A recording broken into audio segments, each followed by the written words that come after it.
Ndugu waandishi wa habari, kama mlivyosikia, nimetoa maelekezo. Kwanza ndio hadhara kubwa ambayo inawakusanya Waislamu mahala pamoja kwa msimu huu ambao nchi inakwenda katika uchaguzi.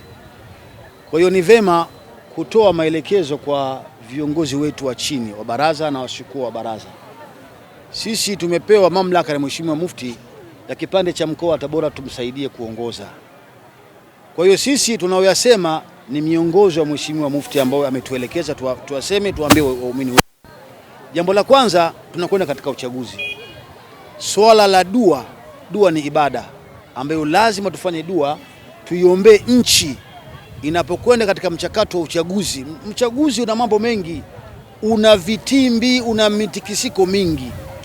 Kwa hiyo nimetoa maelekezo kwa Waislamu tufanye dua sana kumwomba Mwenyezi Mungu atujalie tufanye uchaguzi kwa usalama na amani, la kwanza.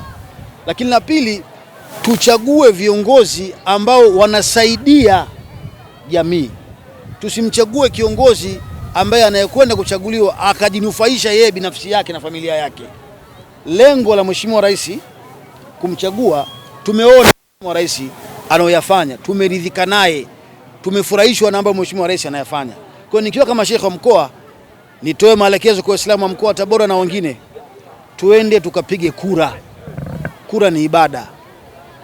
Hizi serikali ambazo ziko katika dunia nzima ni serikali ambazo zimewekwa na watu, lakini miliki ni Allah Subhanahu wa Ta'ala. Mungu ndio anayechagua na watu wanapiga kura. Sasa hakuna serikali ambayo imekuja serikali ya kijini au serikali ya kishetani kwamba imeibuka tu. Lazima kupiga kura kuwepo. Kwa nitoe maelekezo, tusisikilize maneno ya wanasiasa. Tuende tukapige kura, ndo haki ya Muislamu, haki ya mwanadamu ya kuchagua na kuchaguliwa. Kwa mafundisho ya Mtume wetu Muhammad sallallahu alaihi wasallam, leo inafananishwa na siku ya hukumu. Siku ambayo Mwenyezi Mungu yaqumu nasu rabbil alamin, watu watakaosimama mbele ya Mwenyezi Mungu. Inafananishwa hii siku utukufu wake kwamba si jambo zuri kumuona Muislamu anafanya maasi siku ya leo. Maasi ni mengi: uzinifu, ubakaji, dhulma, unywaji pombe, kupigana, kutukana. Ni mambo ambayo Mwenyezi Mungu Subhanahu wa Ta'ala anakataa. Mtume anasema man asallahu yawmal eid fakana ma asahu yawmal wa'id. Mtu mwenye kumwasi Mwenyezi Mungu siku ya Eid ni sawa sawa amemuasi Mwenyezi Mungu siku ya Kiyama.